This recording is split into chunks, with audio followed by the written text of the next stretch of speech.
Imagine carregar o peso de um Deus vivo, onde cada passo seu é vigiado por olhos humanos e divinos, onde sua vida não pertence a você, mas a um império de areia e pedra. Ser um faraó no Egito Antigo não era apenas governar, era viver preso em um ciclo de rituais, conspirações e pressões que esmagariam qualquer alma.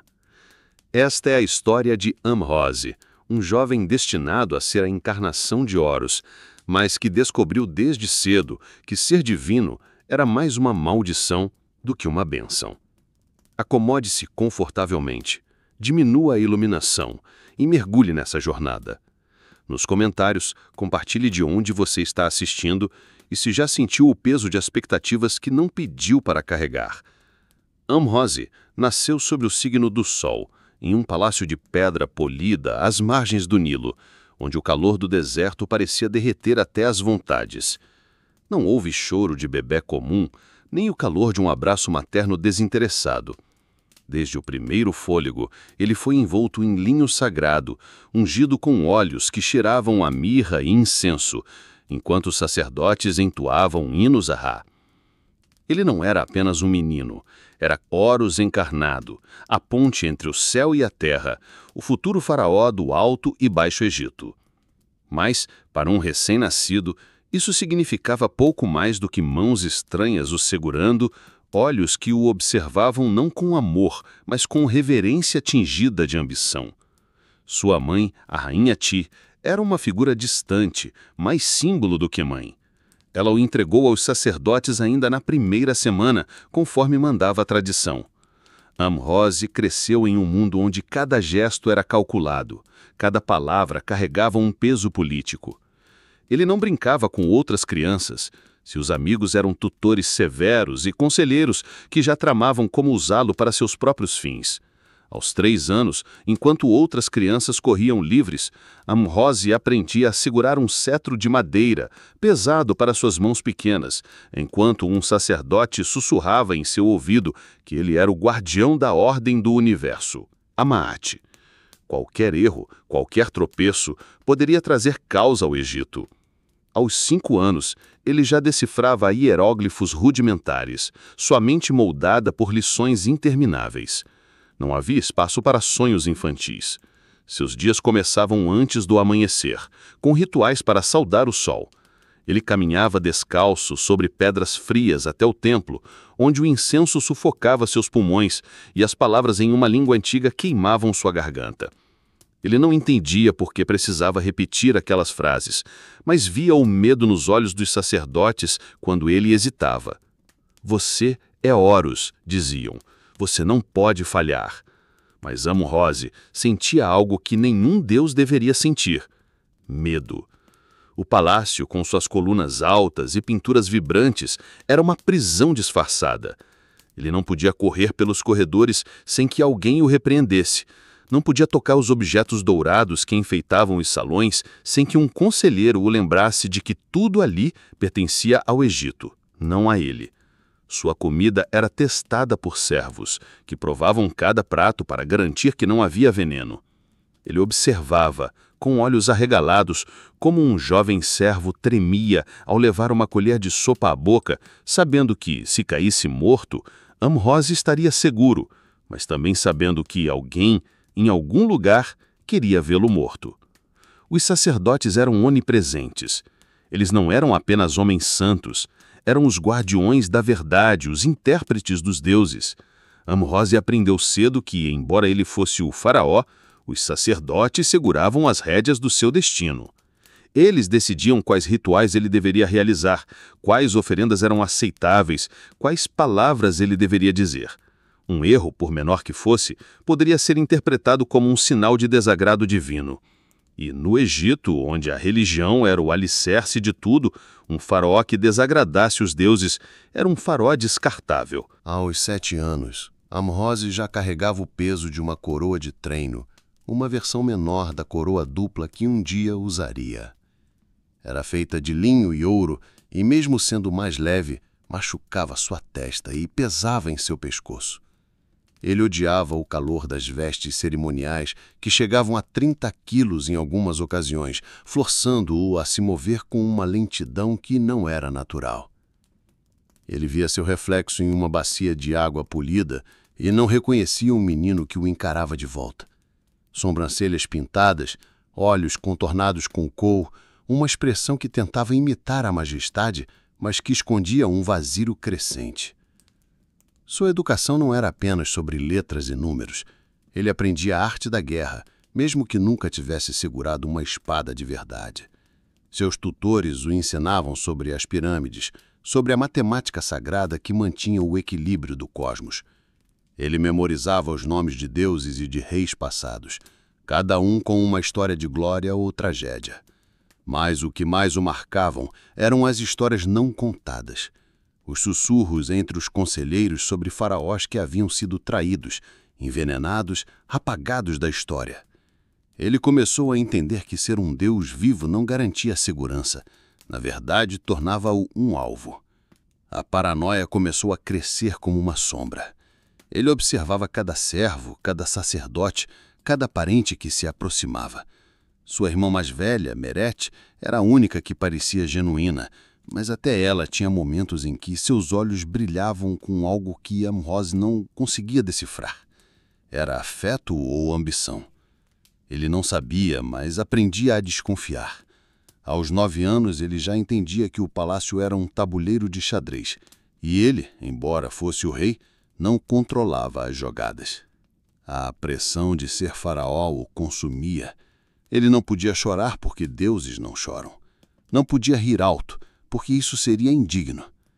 Ele precisava ser perfeito, mas quanto mais tentava, mais sentia que estava falhando.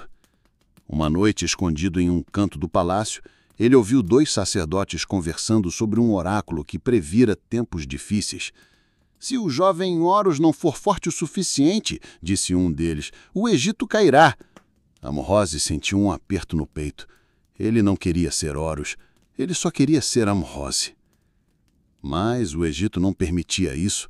O Nilo continuava a fluir, os sacerdotes continuavam a orar e as expectativas continuavam a crescer. E enquanto Amhose caminhava para mais um ritual ao amanhecer, com o peso do linho e do ouro em seus ombros, ele sentia algo novo, uma faísca de rebeldia. Ele não sabia como, mas jurou a si mesmo que encontraria uma maneira de ser mais do que um símbolo. Ele queria ser humano, mesmo que isso custasse seu trono ou sua vida. O sol nascia sobre Tebas, tingindo o céu de um laranja ardente, mas, para Amhose, cada amanhecer era apenas o início de mais um dia de obrigações. Aos 10 anos, ele já não era mais apenas uma criança sob pressão, mas era uma peça central em um jogo de poder que ele mal compreendia.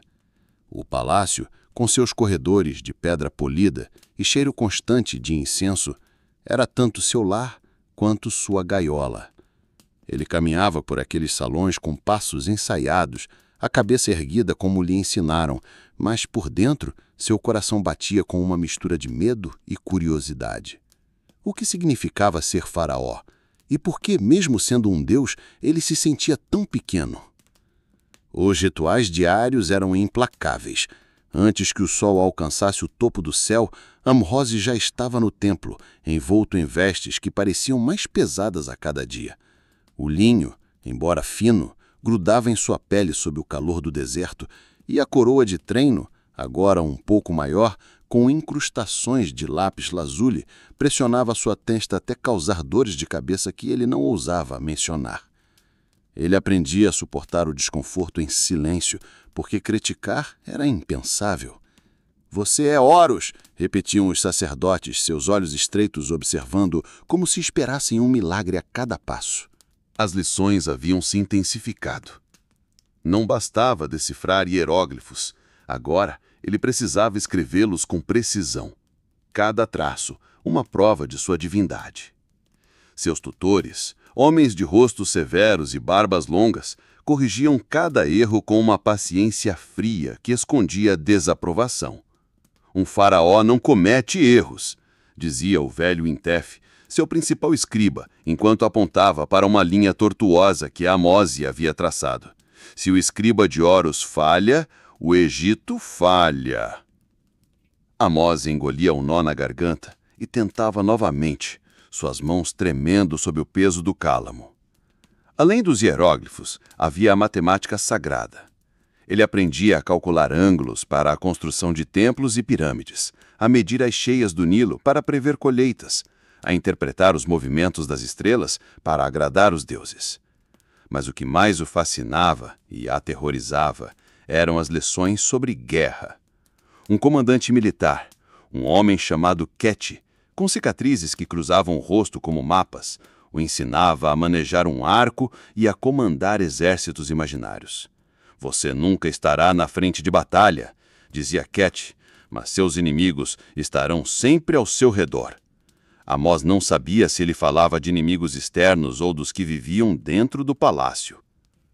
A presença dos sacerdotes era cada vez mais sufocante.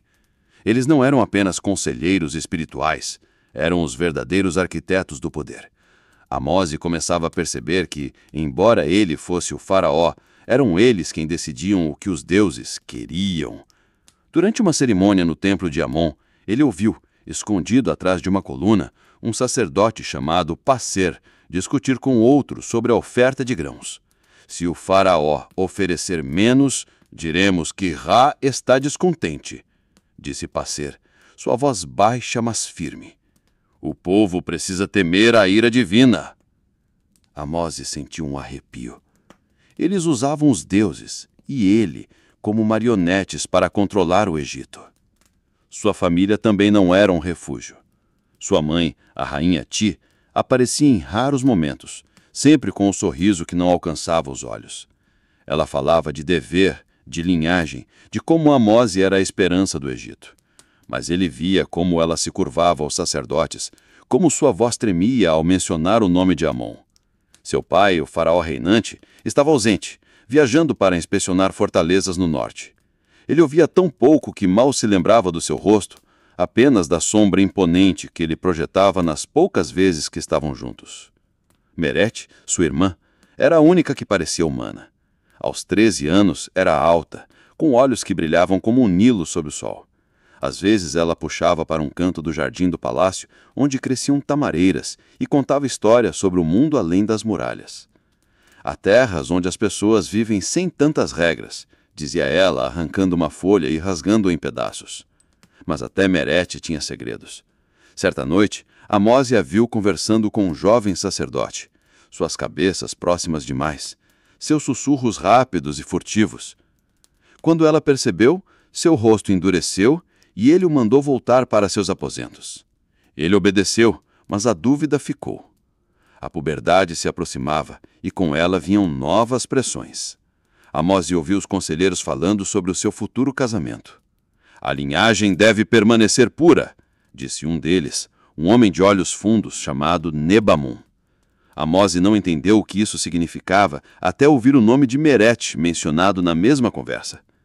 Casar com sua irmã? A ideia o enojava, mas ele sabia que questionar era inútil. Tudo no Egito girava em torno da tradição, e a tradição exigia que o sangue divino permanecesse intocado. Ele começou a perceber que sua vida não era apenas controlada, era uma peça em um quebra-cabeça maior, onde ele não tinha escolha sobre onde se encaixar. A paranoia, que antes era apenas uma sombra, agora era uma companheira constante. Ele observava os servos com mais atenção, notando como alguns evitavam seus olhos. Durante as refeições, ele hesitava antes de cada mordida, lembrando-se do servo que provava sua comida. Certa vez, um prato de figos foi retirado às pressas após o servo tossir violentamente. Não explicaram o que aconteceu, mas Amós viu o olhar trocado entre os sacerdotes. Ele começou a se perguntar quem no palácio queria sua morte e por quê. Apesar disso, havia momentos em que ele encontrava alívio.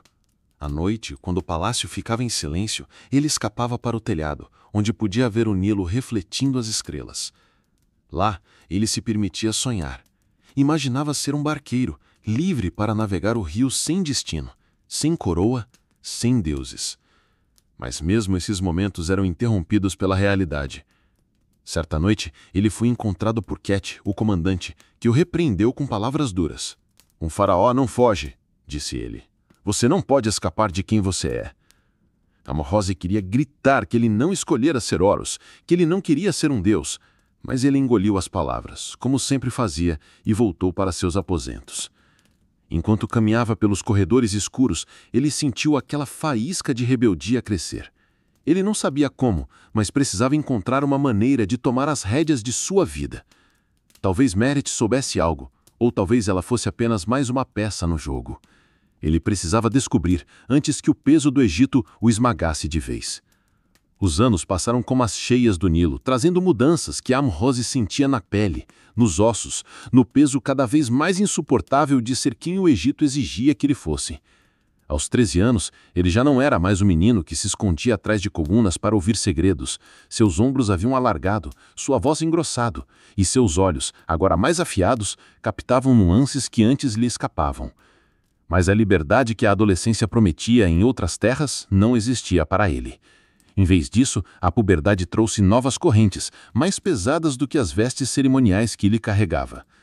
O palácio de Tebas vibrava com uma energia diferente agora. Am-Hose sentia a tensão em cada olhar, em cada silêncio que se formava quando ele entrava em uma sala. Os sacerdotes, liderados por Passer, estavam mais vigilantes. Eles o observavam, não apenas como guardiões de sua divindade, mas como homens que sabiam que o jovem Horus estava começando a pensar por si mesmo. E isso era perigoso. Am-Hose percebia isso nos sorrisos forçados, nas palavras cuidadosamente escolhidas, nas conversas que paravam abruptamente quando ele se aproximava. Sua educação havia se tornado um campo de batalha. As lições de hieróglifos e matemática agora eram acompanhadas por estudos mais sômbrios. Estratégias de guerra, diplomacia com terras distantes como Kush e Punt, e, sobretudo, a arte de manipular o povo. O Egito não é governado por força, mas por fé, dizia Intef, o escriba, enquanto apontava para um rolo de papiro com hinos a Amon. Faça o povo acreditar em você, e eles morrerão por você. Am-Hose ouvia, mas as palavras o incomodavam. Ele não queria que ninguém morresse por ele. Ele só queria entender por que todos pareciam esperar tanto dele, e por que ele nunca parecia ser o suficiente. O treinamento militar também havia mudado. Ket, o comandante com cicatrizes, agora o forçava a segurar uma lança de verdade, embora sem ponta, e a praticar movimentos que imitavam um combate. Am-Hose era rápido, mas desajeitado, e cada erro era recebido com um olhar de desaprovação. Você não luta apenas por você, dizia Ket. Você luta pela Maat, pela ordem do mundo. Mas Am-Hose não se sentia como um guerreiro. Ele se sentia como um menino, tentando desesperadamente não decepcionar.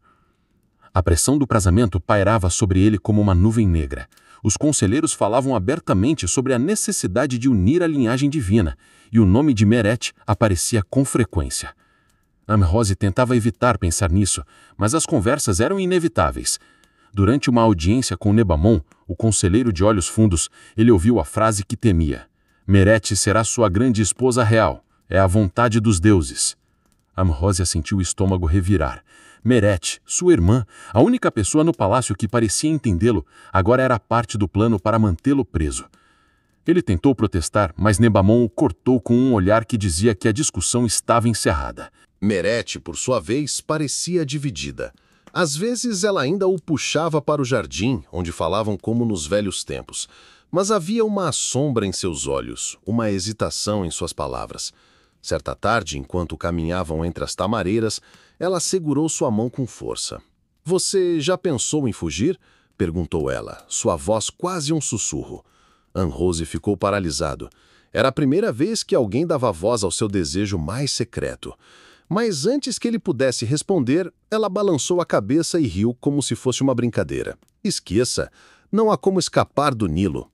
Ele não acreditava que ela estava brincando. A relação com o sacerdote se tornava mais complexa. Passer, o sumo sacerdote, parecia estar em todos os lugares. Ele aparecia nos rituais, nas audiências, até nas refeições, sempre com um sorriso que não combinava com seus olhos. Am-Hose começou a perceber que Passer não era apenas um servo dos deuses. Ele era um jogador no tabuleiro do poder. Durante uma cerimônia, quando Amrose tropeçou em uma frase sagrada, Passer corrigiu-o em público, sua voz doce mas cortante. Horus não hesita, disse ele, autossuficiente para que todos ouvissem. O silêncio que se seguiu foi sufocante, e Amrose sentiu o peso de dezenas de olhos sobre ele. A paranoia que o acompanhava desde criança agora era uma correnteza. Ele notava detalhes que antes ignorava. A maneira como um servo hesitava antes de servir sua comida, o olhar rápido entre dois conselheiros durante uma audiência, o silêncio de Merete quando ele perguntava sobre seus encontros com o jovem sacerdote. Ele começou a se perguntar se havia aliados de verdade no palácio. Até Cat, que parecia respeitá-lo, tinha momentos em que suas palavras soavam como advertências. Confie apenas em si mesmo, disse ele certa vez, enquanto ajustava a postura de Amrose com a lança. No final, até os deuses podem trair. Havia momentos, porém, em que Amrose encontrava alívio na solidão. Ele voltava ao telhado do palácio à noite, onde o céu parecia ser o único lugar livre de julgamentos. Ele observava as estrelas, tentando lembrar os nomes que seus tutores lhe ensinaram, mas acabava apenas imaginando como seria viver em uma terra onde ele pudesse escolher seu destino. Nessas horas, ele pensava em Merete e em sua pergunta sobre fugir. Será que ela realmente queria escapar? Ou era apenas um teste, uma armadilha para ver se ele era leal ao Egito? Um incidente mudou tudo.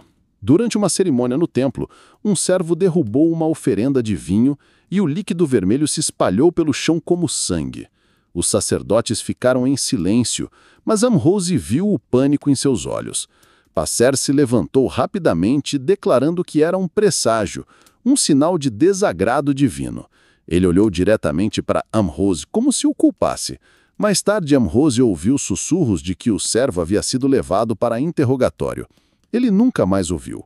A partir daquele dia, Amrose começou a perceber que os presságios não eram apenas mensagens dos deuses, eram armas nas mãos dos sacerdotes. A faísca de rebeldia que ele sentia agora queimava mais forte. Ele começou a fazer perguntas, a desafiar as ordens de forma sutil. Quando Passer insistiu que ele realizasse um ritual extra para apaziguar a mão, Amrose perguntou por que o deus precisava de tantas oferendas. A sala ficou em silêncio e Passer apenas sorriu, mas Amrose viu a raiva em seus olhos. Ele sabia que estava pisando em terreno perigoso, mas não conseguia mais se calar. Ele precisava entender o jogo que estavam jogando e descobrir como vencer. Enquanto caminhava de volta para seus aposentos naquela noite, ele viu Merete parada no corredor com seu rosto iluminado pela fraca luz de uma tocha. Ela parecia querer dizer algo, mas hesitou. «Cuidado, Amrose», disse ela finalmente antes de desaparecer nas sombras. Ele ficou parado, o coração disparado. Cuidado com quê? Ou com quem? Ele sabia que precisava encontrar respostas, mas cada passo que dava parecia levá-lo mais fundo num labirinto de traições. O ar em Tebas parecia mais pesado agora, como se o próprio deserto conspirasse para sufocar Amose. Aos 15 anos, ele já não era apenas um menino carregando o peso de uma coroa. Era um jovem que começava a enxergar as rachaduras no sistema que o moldava. Seus olhos, antes curiosos, agora carregavam um brilho de desconfiança, e seus passos, antes hesitantes, tinham uma determinação que assustava até ele mesmo. O palácio, com seus muros altos e pinturas de deuses vigilantes, parecia fechar-se ao seu redor. E cada dia trazia uma nova prova de que ser Horus não era uma bênção, mas uma sentença. Os rituais haviam se tornado ainda mais exigentes. Amose agora participava de cerimônias que duravam horas, às vezes dias, sob o sol escaldante ou na penumbra sufocante dos templos. Ele carregava vestes que pesavam mais de 30 quilos, com camadas de linho, ouro e pedras preciosas que o faziam suar até sentir tontura. A coroa dupla, agora mais próxima da versão real, cortava sua testa, deixando marcas vermelhas que ele escondia com col. Ele aprendia a manter o rosto impassível, mesmo quando o calor fazia sua visão embaçar. Um deus não fraqueja, dizia Passer, o sumo sacerdote, com um tom que misturava reverência e ameaça. As lições de governo eram agora o centro de sua educação. Amose passava horas em audiências, ouvindo relatórios sobre colheitas, disputas de terras e ameaças dos povos do deserto. Ele tentava absorver tudo, mas as palavras dos conselheiros eram como enigmas. Cada frase parecia esconder uma intenção, cada conselho vinha com um preço. Nebamum, o conselheiro de olhos fundos, era especialmente enigmático. O faraó deve ser visto como infalível, dizia ele enquanto entregava a Amosi um rolo de papiro com números que ele mal entendia. Mas a infalibilidade é construída, não nascida. Amosi não sabia se era um conselho ou uma advertência. A pressão do casamento com Merete agora era uma realidade iminente. Os sacerdotes e conselheiros falavam abertamente sobre a cerimônia, planejada para quando ele completasse 16 anos. Merete, agora com 18, parecia resignada, mas distante. Suas conversas no jardim haviam diminuído, substituídas por silêncios constrangedores. Certa noite, Amosi a encontrou sozinha, olhando para o Nilo. Ele tentou falar, mas ela o interrompeu. Não é sobre o que queremos, Amosi, disse ela, sem olhar para ele. É sobre o que o Egito precisa. Ele quis argumentar que o Egito não podia exigir tudo deles, mas as palavras morreram na sua garganta. Ele viu nos olhos dela um peso tão grande quanto o dele. A relação com os sacerdotes estava mais tensa do que nunca. Pazer parecia onipresente, sempre um passo à frente, manipulando cada decisão. Durante uma cerimônia, ele anunciou que Amon exigia uma nova oferenda, 50 cabeças de gado, um sacrifício que drenaria os estoques de um vilarejo próximo. Amosi questionou, pela primeira vez em público, se o Deus realmente precisava de tanto. O silêncio que se seguiu foi ensurdecedor. Pazer sorriu, mas seus olhos eram frios como o Nilo à noite. Horus fala com sabedoria, mas Amon fala com verdade. A multidão murmurou e Amosi sentiu o peso de um império em seus ombros, mas também uma centelha de resistência que crescia a cada dia.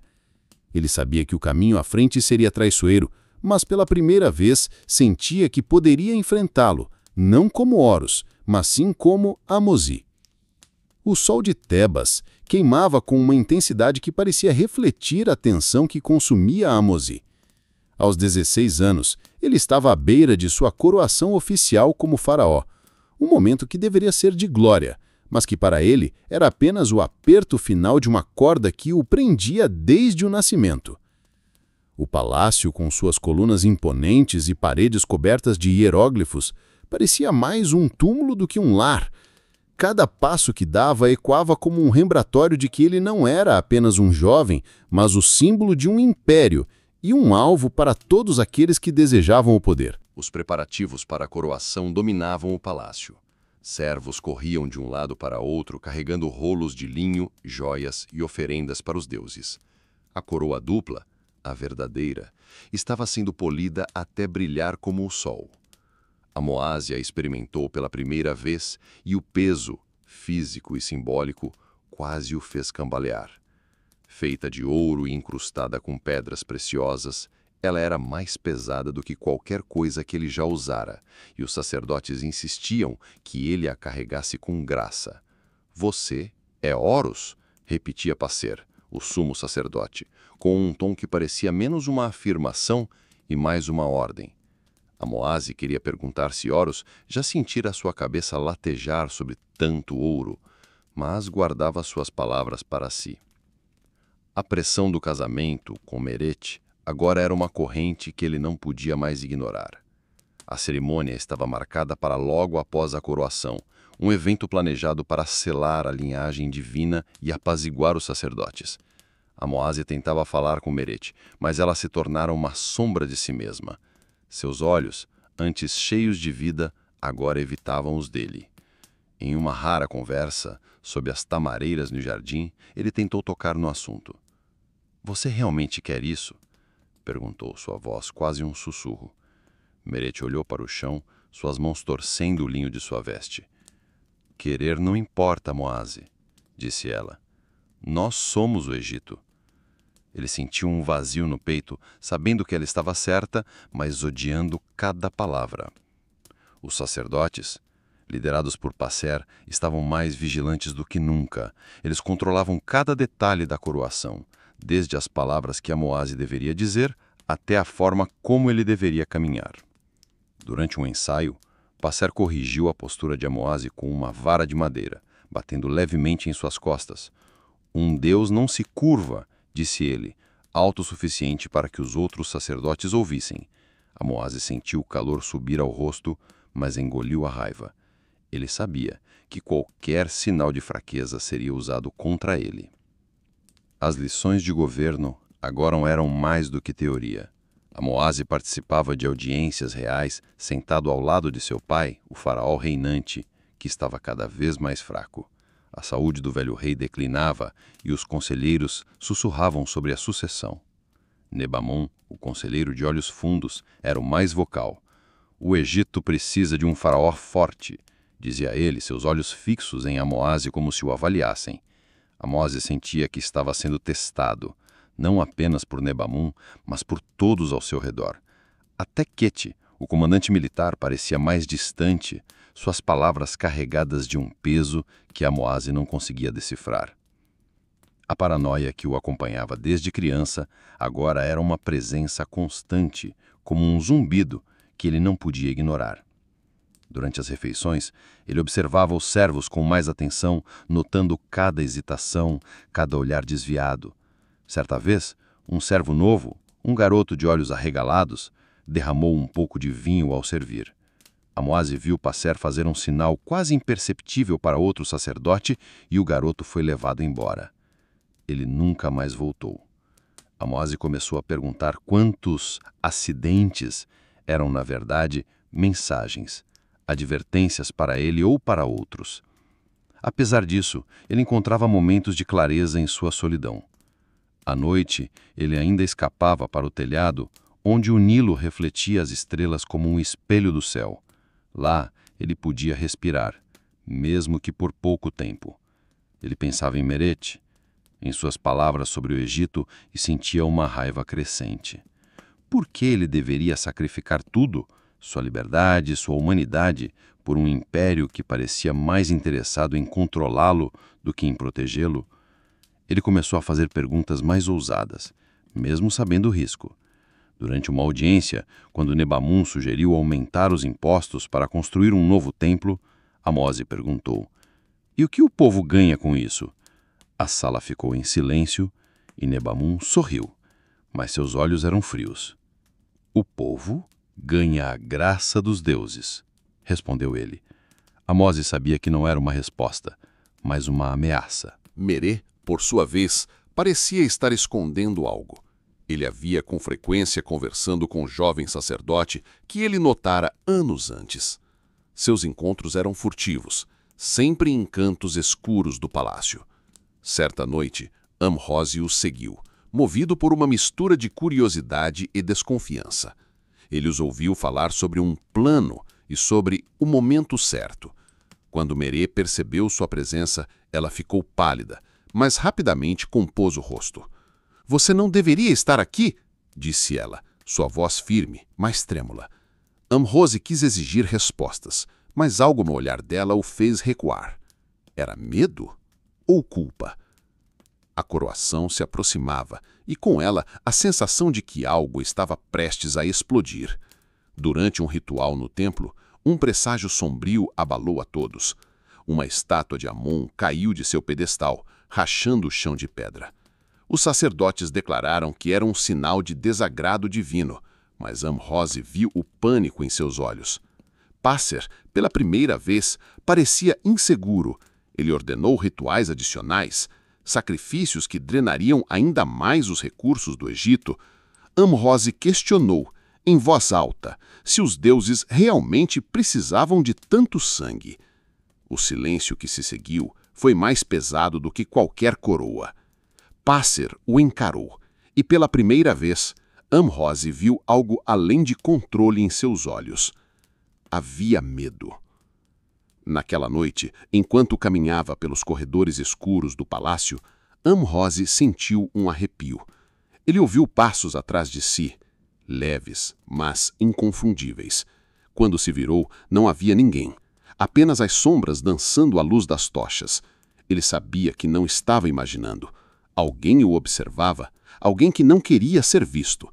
Ele apertou o passo, o coração disparado, e jurou a si mesmo que descobriria quem ou o que estava tramando contra ele antes que fosse tarde demais. A coroação de Am-Rose estava a apenas dias de distância, e o palácio de Tebas pulsava com uma energia febril. As tochas queimavam mais intensas nos corredores, os servos moviam-se como sombras apressadas, e o ar carregava um peso que parecia esmagar até o Nilo. Am-Rose, agora com 16 anos, sentia o tempo escorrer como areia entre seus dedos. Cada ritual, cada audiência, cada olhar trocado no palácio era um lembrete de que ele estava prestes a cruzar um limiar do qual não havia retorno. Ele seria Faraó, o Deus vivo, mas a cada dia que passava, ele se perguntava se sobreviveria ao título. Os preparativos finais para a coroação eram um espetáculo de poder. Sacerdotes entoavam hinos sem parar, e o templo de Amon estava coberto de flores de lótus e oferendas de ouro. Am-Rose passava horas ensaiando as palavras que diria ao receber a coroa dupla, cada frase carregada de significado divino. Passer, o sumo sacerdote, supervisionava cada detalhe com uma precisão obsessiva. "Você não pode errar", dizia ele, seus olhos fixos em Am-Rose como se pudesse enxergar sua alma. "O Egito depende da sua perfeição." Am-Rose sentia o peso dessas palavras, mas também uma raiva crescente. Perfeição? Ele era humano, e ninguém parecia se importar com isso. As vestes cerimoniais, agora completas, eram um fardo quase insuportável.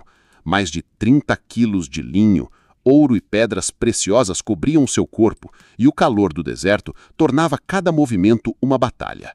Durante um ensaio, ele quase desmaiou, o suor escorrendo por sua testa enquanto tentava manter a postura que Passer exigia.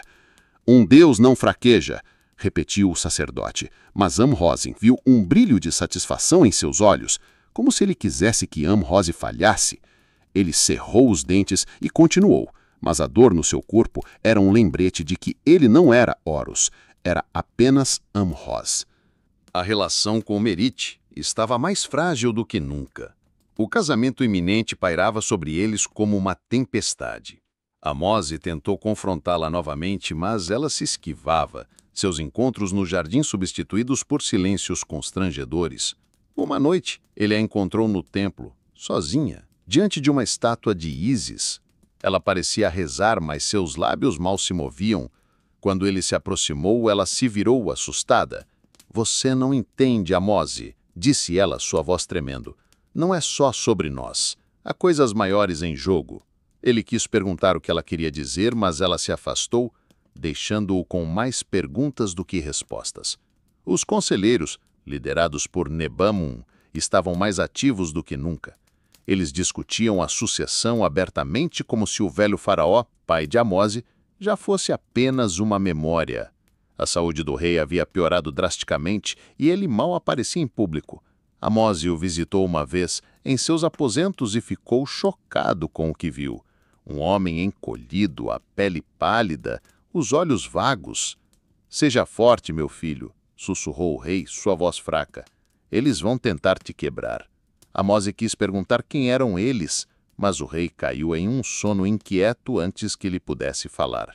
A paranoia de Amose agora era uma chama que queimava constantemente.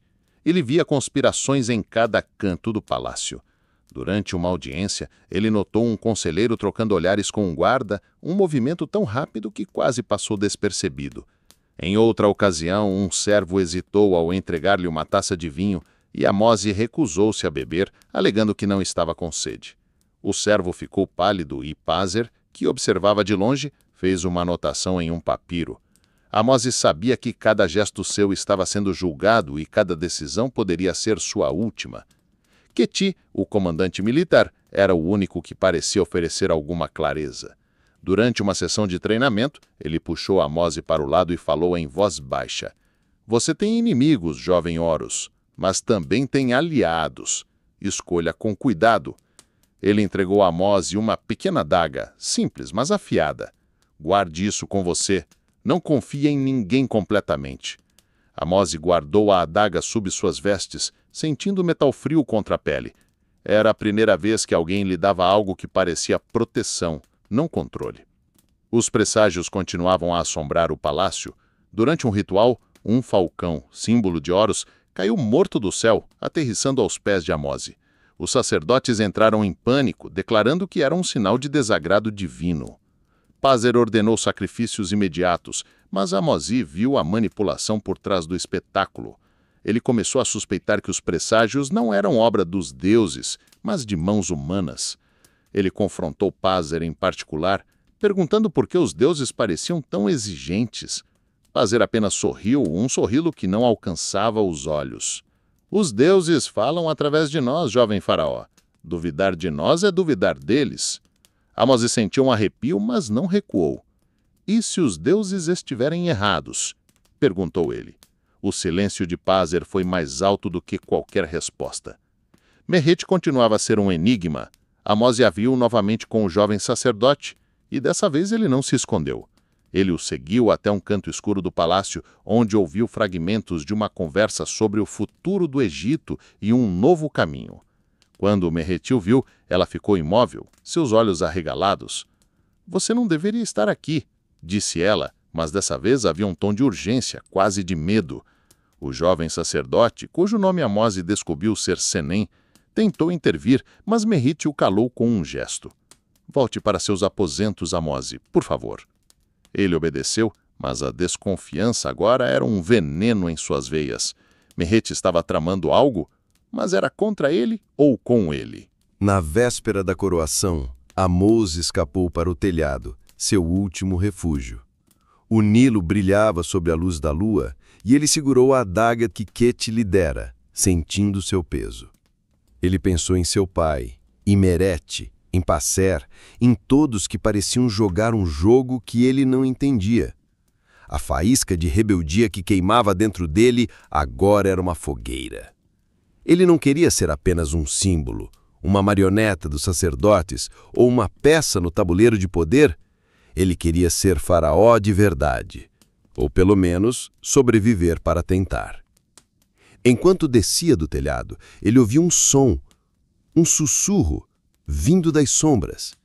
Ele parou, a mão na adaga, o coração disparado. Alguém estava lá, observando, esperando. Ele chamou, mas não houve resposta. Apenas o silêncio, pesado e ameaçador, o envolveu como as águas do Nilo. O dia da coroação amanheceu com um céu tão claro que parecia zombar da tempestade que agitava o coração de Amose. Ele tinha 16 anos e hoje, sob o olhar de deuses e homens, ele se tornaria faraó, o deus vivo do Egito. O palácio de Tebas estava em frenesi. Servos poliam cada superfície, sacerdotes entoavam hinos que ecoavam pelas colunas, e o povo se reunia além dos muros, ansioso para ver o novo Horus. Mas Amose sentia apenas um vazio crescente, como se o peso da coroa que estava prestes a usar já estivesse esmagando sua alma. As horas que antecederam a cerimônia foram um borrão de rituais. Ele foi banhado em águas perfumadas com pétalas de lótus, ungido com óleos que ardiam na pele e vestido com as vestes mais pesadas que já usara. O linho, bordado com fios de ouro e incrustado com pedras preciosas, parecia uma armadura, mas em vez de protegê-lo, o prendia. A coroa dupla, símbolo do Alto e Baixo Egito, foi colocada em sua cabeça durante o ensaio final e o peso fez sua nuca doer. Passer, o sumo sacerdote, estava ao seu lado, murmurando instruções. "Você é a ponte entre o céu e a terra. Não vacile." Amose queria gritar que ele não era uma ponte, mas um menino preso num jogo que não escolheu. O templo de Amon, onde a coroação aconteceria, estava adornado como nunca. Colunas pintadas brilhavam sobre a luz do sol, e o chão estava coberto de flores e incenso. Amose caminhou pelo corredor central, flanqueado por sacerdotes e conselheiros, enquanto o povo lá fora cantava seu nome. Mas ele não sentia glória. Ele viu os olhos de Passer, sempre vigilantes, e os de Nebamum, que pareciam calcular cada movimento. Até Quete, o comandante, estava diferente. sua expressão dura, como se soubesse de algo que Ahmose não sabia. A cerimônia começou com um sacrifício, um touro branco, cuja garganta foi cortada diante do altar de Amon. O sangue escorreu pelo chão de pedra e Ahmose sentiu o estômago revirar. Passera ergueu as mãos, declarando que o sacrifício era aceito, mas ele viu o olhar que ele trocou com outros sacerdotes. Era rápido, quase imperceptível, mas suficiente para reacender sua paranoia. Ele segurou a adaga que Ket lhe dera, escondida sob as vestes, e tentou se concentrar nas palavras que precisava dizer. Quando a coroa foi colocada em sua cabeça, o peso era mais do que físico. Ele sentiu o Egito inteiro sobre os seus ombros. As expectativas de um povo, os olhos dos deuses, as ambições dos homens. Ele repetiu os juramentos, sua voz ecoando no templo, mas por dentro ele questionava cada palavra. Eu sou Horus, guardião da Maaque, disse ele, mas as palavras soavam ocas. Ele não era Horus, ele era Ahmose, e queria desesperadamente que alguém o visse como tal. O casamento com Merete veio logo após a coroação, em uma cerimônia igualmente grandiosa. Merete estava ao seu lado, vestida com um linho tão fino que parecia brilhar. Mas seus olhos estavam distantes, quase vazios. Quando suas mãos se tocaram, como exigia o ritual, Amhós sentiu o frio de seus dedos. Ele quis falar com ela, perguntar o que ela estava escondendo, mas o momento não permitia. Os sacerdotes entoavam hinos e o povo celebrava, mas Amhós sentia que algo estava errado. Merete não era mais a irmã que ele conhecia. Ela era uma peça no mesmo tabuleiro que ele, e ele não sabia de que lado ela jogava. Após a cerimônia, Amhós foi levado a uma audiência com os conselheiros. Seu pai, agora um espectro de si mesmo, estava presente, mas mal falou. Nebamun tomou a liderança, apresentando relatórios sobre o estado do Egito, cheias fracas no Nilo, tensões com os povos do deserto e um crescente descontentamento entre os camponeses. O faraó deve agir com firmeza, disse Nebamun, seus olhos fixos em Amhós. O povo espera um deus, não um menino. Amhós sentiu a raiva crescer, mas manteve o rosto impassível. Ele sabia que qualquer sinal de fraqueza seria explorado. Naquela noite, ele tentou falar com Merete novamente. Ele a encontrou nos aposentos reais, agora compartilhados como marido e esposa, uma formalidade que o enojava. Merete, o que está acontecendo? Perguntou ele, sua voz baixa, mas urgente. Ela hesitou, seus olhos percorrendo o quarto como se temesse que as paredes ouvissem. Você precisa confiar em mim, Amhós, disse ela finalmente, mas não pergunte mais, ainda não. Ele quis insistir, mas o cansaço o venceu. Ele deixou o assunto morrer, mas a desconfiança permaneceu. Os dias seguintes foram um turbilhão de audiências e rituais. Amhós agora era faraó, mas sentia que o poder estava nas mãos de outros. Passer parecia mais confiante, seus conselhos agora soando como ordens. Durante uma audiência, ele sugeriu uma expedição militar para conter os povos do deserto, uma campanha que custaria vidas e recursos. Amhós hesitou, perguntando se havia outra solução. Passer sorriu, mas seus olhos eram frios. Um faraó não hesita, disse ele. A Maate exige ação. Amhós aprendeu, mas por dentro ele questionava se a Maate era apenas uma desculpa para o controle. Ket, o comandante, era o único que parecia oferecer algum apoio. Durante uma sessão de treinamento, ele puxou Amhós para o lado. Você é faraó agora, disse ele, sua voz baixa, mas o trono é uma armadilha. Cuidado com quem está ao seu redor. Ele olhou na direção do templo, onde Passer estava reunido com outros sacerdotes. Amhós sentiu um arrepio. Ket sabia de algo, mas não dizia. Ele apertou a adaga sobre suas vestes, um hábito que agora era instintivo. Os presságios continuavam a assombrar o palácio. Durante um ritual, um vento forte apagou as tochas do templo e os sacerdotes declararam que era um sinal de desagrado divino. Amhós viu a manipulação por trás disso, mas não podia provar. Ele começou a perceber que os sacerdotes usavam os deuses como armas, moldando a narrativa para manter o controle. Ele queria desafiá-los, mas sabia que precisava de aliados e não estava certo de quem poderia confiar. Meret era sua última esperança. Ele decidiu confrontá-la, não como marido, mas como irmão. Ele a encontrou no jardim, sob a luz da lua, e exigiu respostas. "O que você está escondendo, Meret?" perguntou ele, sua voz firme pela primeira vez. Ela hesitou, seus olhos percorrendo o quarto como se temesse que as paredes ouvissem. "Você não está preparado, Amhoz", disse ela finalmente. "Mas não me pergunte mais. Ainda não." Ele quis insistir, mas o cansaço o venceu. Ele deixou o assunto morrer, mas a desconfiança permaneceu. Enquanto caminhava de volta ao palácio, Amhoz ouviu um som atrás dele, passos, rápidos e furtivos. Ele parou, a mão na adaga, mas quando se virou não havia ninguém. Apenas o vento, carregando o cheiro do Nilo e o eco de uma conspiração que ele sabia que estava se fechando ao seu redor. O reinado de Amhoz começara, mas a coroa em sua cabeça parecia mais uma corrente do que um símbolo de poder. Os dias após a coroação eram um redemoinho de audiências, rituais e decisões que ele mal compreendia. Tebas vibrava com a energia de um novo faraó, mas para Amhoz, cada amanhecer trazia a sensação de que o chão sob seus pés estava prestes a ceder. Ele era Horus, o deus vivo, mas sentia-se mais vulnerável do que nunca, cercado por olhos que o julgavam e mãos que pareciam prontas para puxá-lo para as sombras. O palácio agora era seu domínio, mas também sua prisão. Ele passava horas em audiências com conselheiros que falavam em enigmas, sugerindo políticas que ele suspeitava beneficiarem mais a eles do que ao Egito.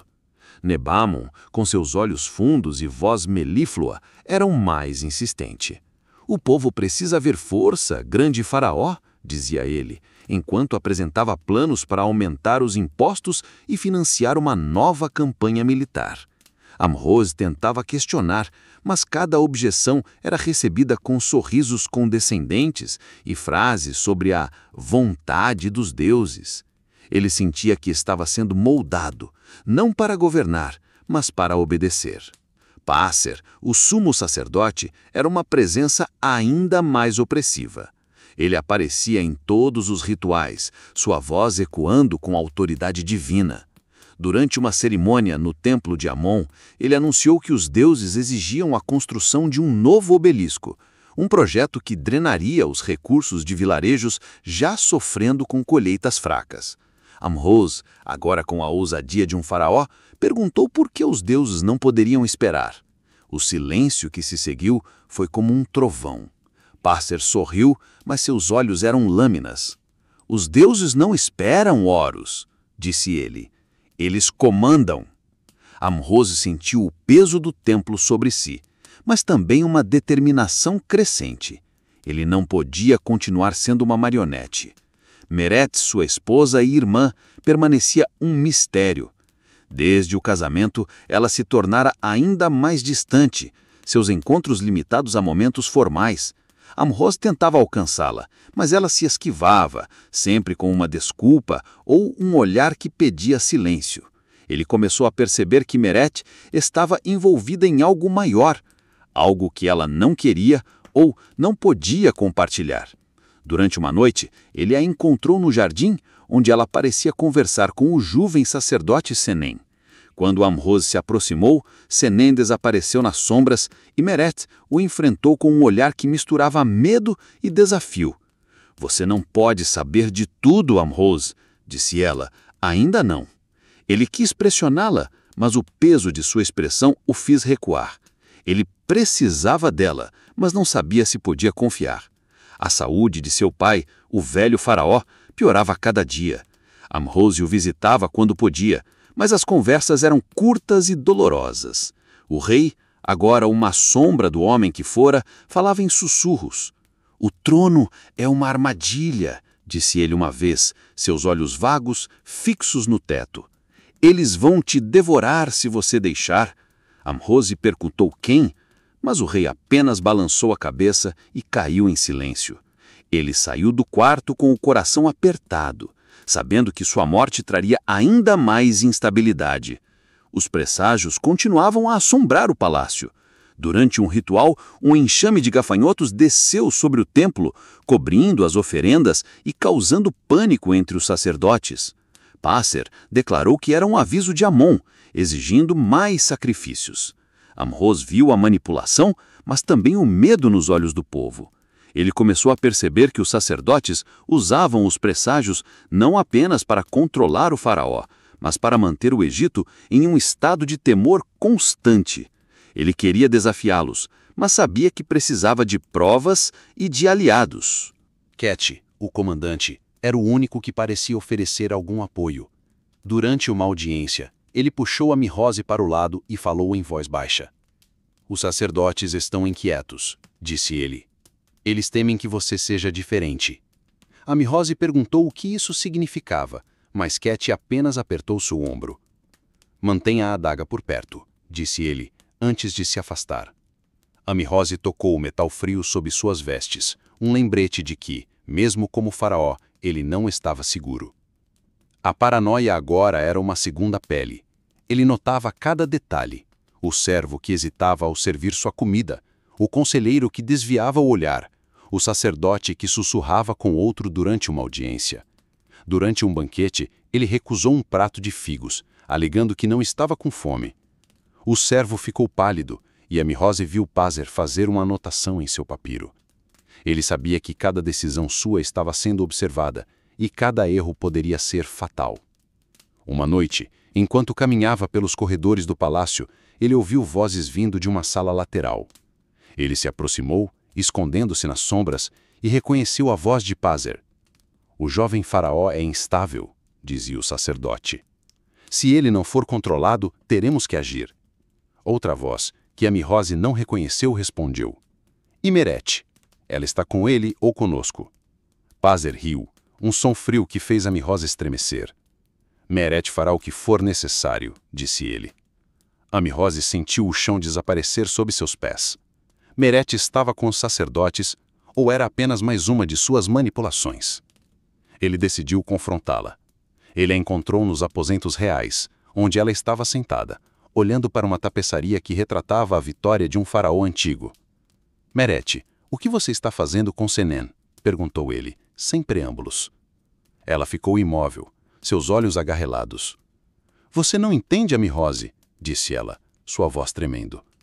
Eu estou tentando proteger você. Ele quis acreditar, mas as palavras de Passer ecoavam em sua mente. Proteger como?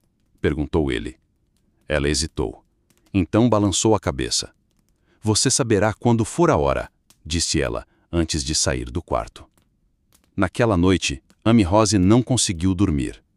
Ele foi ao telhado, seu último refúgio, e olhou para o Nilo que brilhava sob a luz da lua. Ele segurou a adaga de Ket, sentindo o peso do metal em suas mãos. Ele era faraó, mas não tinha poder. Ele era Horus, mas sentia-se humano. E enquanto as estrelas brilhavam acima, ele jurou a si mesmo que descobriria a verdade. Sobre Meret, sobre Passer, sobre o Egito. Mas ele sabia que o preço dessa verdade poderia ser mais alto do que ele estava preparado para pagar. Enquanto descia do telhado, ele ouviu um som familiar. Passos, rápidos e furtivos vindo das sombras. Ele se parou, a mão na adaga, o coração disparado. Desta vez ele não chamou. Ele sabia que quem quer que estivesse lá não responderia. O jogo apenas estava começando, e ele precisava estar pronto para jogar. O reinado de Amihose avançava como as águas do Nilo, lentas e implacáveis, carregando tanto vida quanto destruição. Ele tinha 17 anos agora, e o peso do trono era uma presença constante, como uma pedra amarrada a seu peito. Tebas continuava a pulsar com a rotina de um império, mas para Amihose, cada dia era uma batalha para manter a sua sanidade em um palácio onde as sombras pareciam sussurrar segredos e as paredes escondiam traições. Ele era faraó, o Deus vivo, mas nunca se sentira tão mortal. As audiências no palácio haviam se tornado um campo minado. Nebamun, o conselheiro de olhos fundos, apresentava relatórios intermináveis sobre colheitas, impostos e tensões com os povos do deserto, sempre com um tom que sugeria que Amihose precisava provar seu valor. O Egito espera decisões firmes, dizia ele, enquanto entregava papiros cheios de números que ele mal tinha tempo de decifrar. Ele tentava questionar, sugerir alternativas, mas cada objeção era recebida com silêncios constrangedores ou respostas evasivas.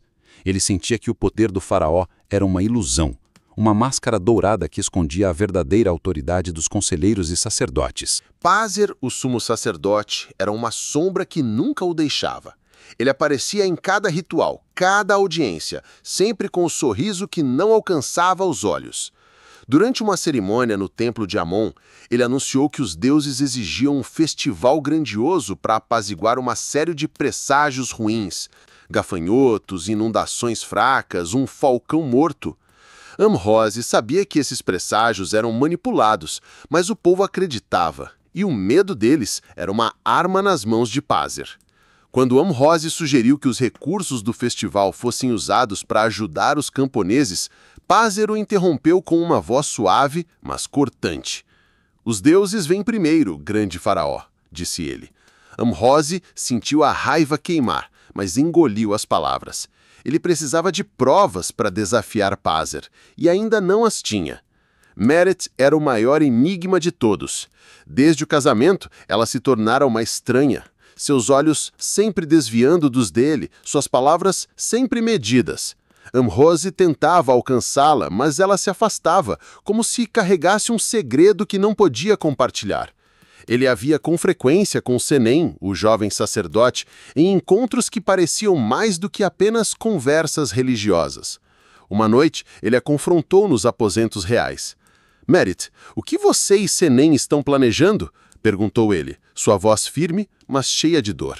Ela ficou pálida, seus dedos torcendo o linho de sua veste. "Você não pode entender, Amhose", disse ela. "É maior do que nós dois." Ele quis pressionar, mas o olhar dela, uma mistura de súplica e determinação, o fez recuar. Ele precisava dela, mas a desconfiança era uma barreira que ele não sabia como derrubar. Keti, o comandante militar, continuava a ser seu único aliado aparente. Durante uma sessão de treinamento, ele falou abertamente, algo raro. "Os sacerdotes estão tramando algo", disse ele, enquanto ajustava a postura de Amhose com uma lança. "Eles temem que você seja forte demais." Amhose perguntou o que ele queria dizer, mas Keti apenas balançou a cabeça. "Mantenha os olhos abertos, faraó, e a adaga por perto." Amhose tocou o metal frio sob suas vestes, um hábito que agora era tão natural quanto respirar. Ele queria confiar em Keti, mas até o comandante parecia guardar segredos. A saúde de seu pai, o velho faraó, havia chegado a um ponto crítico. Emose o visitou em seus aposentos, onde o encontrou quase irreconhecível. Um homem esquelético, com a pele pálida e os olhos fundos.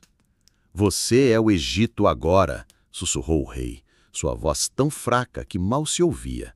"Mas cuidado com aqueles que querem o Egito para si." Emose quis perguntar mais, mas o rei caiu em um sono profundo. Ele saiu do quarto com um peso no peito, sabendo que a morte de seu pai estava próxima e que ela mudaria tudo. Os presságios continuavam a assombrar o palácio. Durante um ritual, um vaso de oferendas quebrou sem motivo aparente, espalhando grãos pelo chão do templo. Pázer declarou que era um sinal de desagrado divino, exigindo mais sacrifícios. Emose viu o pânico nos olhos do povo e a satisfação nos de Pázer. Ele começou a suspeitar que os presságios eram encenados, mas não tinha como provar. Ele precisava de aliados, de informações, de algo que pudesse usar contra os sacerdotes. Mas quem poderia confiar? Uma noite, ele decidiu seguir Meret. Ele a viu saindo do palácio, acompanhada por Senem, e o seguiu até um pequeno templo nos arredores de Tebas. Escondido nas sombras, ele ouviu fragmentos de uma conversa. Palavras como mudança, novo Egito e sacrifício. Ele não entendeu tudo, mas o tom era de urgência, quase de conspiração. Quando Meret percebeu sua presença, ela ficou imóvel, seus olhos arregalados. "Emose, vá embora", disse ela, sua voz tremendo. "Você não deveria estar aqui." Senem tentou intervir, mas Meret o calou. Emose sentiu o coração disparar. Meret estava tramando algo, mas era contra ele ou para salvá-lo? Ele voltou ao palácio com a mente em turbilhão.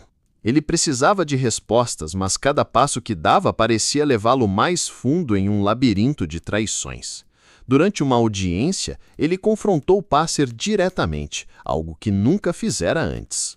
«Por que os deuses sempre pedem mais?» perguntou ele, sua voz ecoando na sala. «E por que você decide o que eles querem?» O silêncio foi ensurdecedor. Passer sorriu, mas seus olhos eram gelo. «Você é jovem, faraó», disse ele. «Com o tempo, aprenderá a ouvir os deuses». Amhos sabia que era uma ameaça, mas também uma oportunidade. Ele precisava agir antes que fosse tarde demais. Naquela noite, ele foi ao telhado, seu refúgio, e olhou para o Nilo que brilhava sob a luz da lua. Ele segurou a adaga de Ket, sentindo o peso do metal em suas mãos. Ele era faraó, mas o poder estava nas mãos de outros. Ele precisava encontrar uma maneira de mudar isso, de tomar as rédeas de seu destino. Mas enquanto as estrelas brilhavam acima, ele ouviu um som que o fez congelar. Passos, leves e furtivos, vindo das sombras. Ele se virou, a mão na adaga, mas não havia ninguém. Apenas o vento, carregando o cheio do Nilo e o peso de uma conspiração que ele sabia estar prestes a explodir. O Nilo fluía calmo sob a luz da lua, mas dentro do palácio de Tebas, o ar estava carregado de tensão, como a calmaria antes de uma tempestade no deserto. Amhos, agora com 17 anos, sentia o peso do trono mais do que nunca. Ele era faraó, o Deus vivo, mas cada dia revelava que seu título era uma fachada, uma máscara dourada que escondia um jogo mortal de poder. Ele sabia que o tempo estava se esgotando para descobrir a verdade, para encontrar aliados, para sobreviver. A morte de seu pai veio como um golpe inesperado, mas não menos devastador. O velho faraó morreu em silêncio em seus aposentos, com apenas Amhos e alguns servos ao seu lado. Suas últimas palavras foram um sussurro rouco. «Não deixe que eles tomem sua alma». Amhos segurou a mão frágil do pai até o fim. Mas quando o rei exalou pela última vez, ele sentiu algo além de tristeza, uma urgência. A morte do rei não era apenas o fim de uma era, era o início de uma luta pelo controle do Egito, e Amhos estava no centro dela.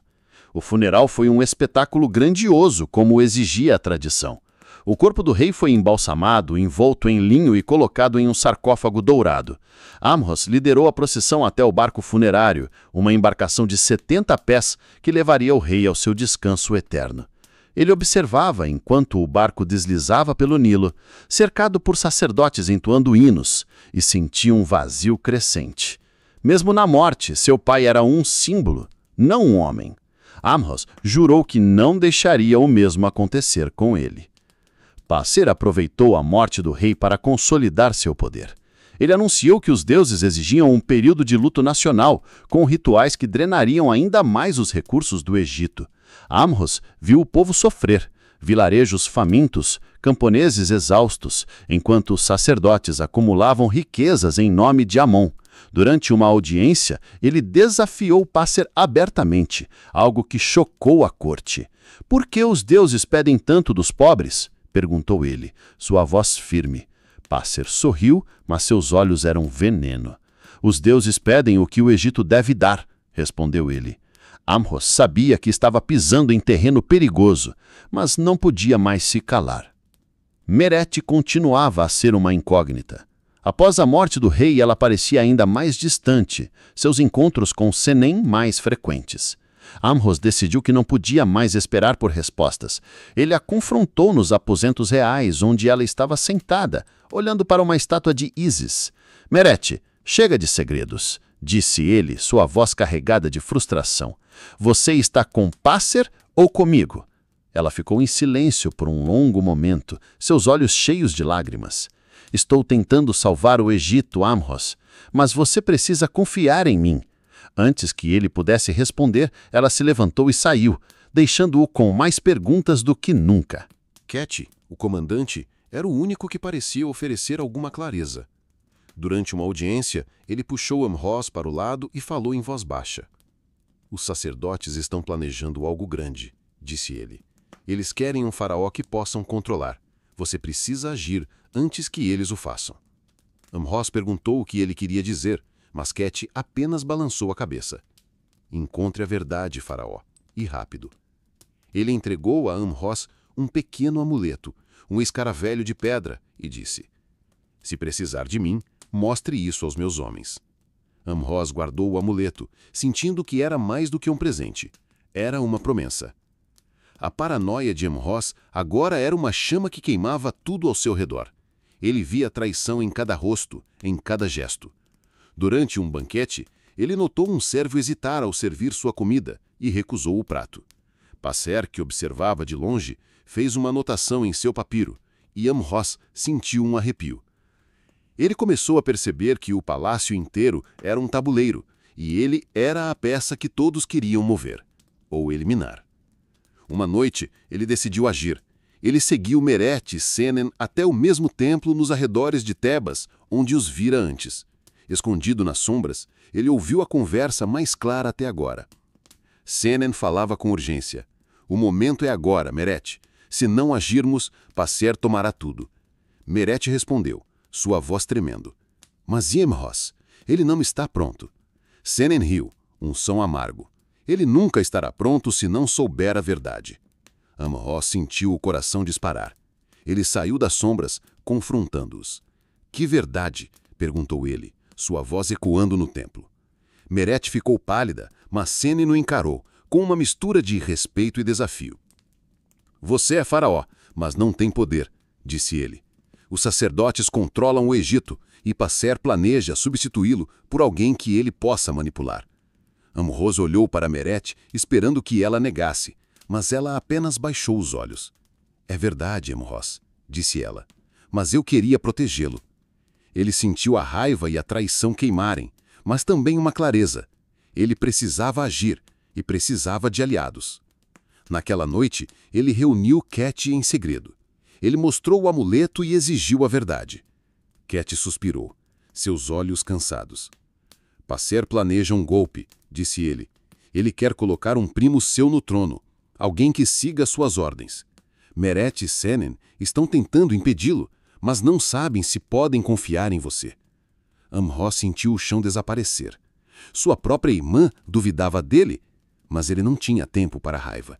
Ele precisava de um plano. Com a ajuda de Quete, ele começou a reunir aliados entre os guardas e alguns conselheiros leais. Ele sabia que enfrentar Passer diretamente seria suicídio, mas ele podia usar a astúcia que aprendera no palácio. Ele espalhou rumores de que Passer estava desviando oferendas dos templos, plantando sementes de desconfiança entre o povo. Ele também começou a fazer gestos públicos, distribuindo grãos para os camponeses e prometendo aliviar os impostos. O povo começou a amá-lo, e Passer começou a perder o controle. Mas o golpe final veio de forma inesperada. Durante um ritual no templo, Passer anunciou que Amon exigia a execução de um traidor. Ele apontou para Amhós, acusando-o de desrespeitar os deuses. Antes que os guardas pudessem agir, Quete interveio, mostrando provas de que Passer havia manipulado os presságios. Merete e Senen apareceram, confirmando as acusações. O povo, já cansado das exigências dos sacerdotes, virou-se contra Passer. Ele foi levado, gritando que os deuses o vingariam. Amhós emergiu como um faraó diferente, não apenas Horus, mas um líder que ousava desafiar as tradições. Ele sabia que o caminho à frente seria difícil, que outros conspiradores surgiriam, mas pela primeira vez ele sentiu que o trono era seu. Ele olhou para Merete, que agora o encarava com orgulho, e para Quete, que assentiu em silêncio. O Nilo continuava a fluir, e Amhós sabia que sua história estava apenas começando. Agora quero ouvir de vocês. Compartilhem nos comentários suas experiências com pressões que já enfrentaram e de onde estão assistindo. Não se esqueçam de curtir, se inscrever e continuar acompanhando essa jornada pelo Egito Antigo. Que a luz do Nilo ilumine seus caminhos.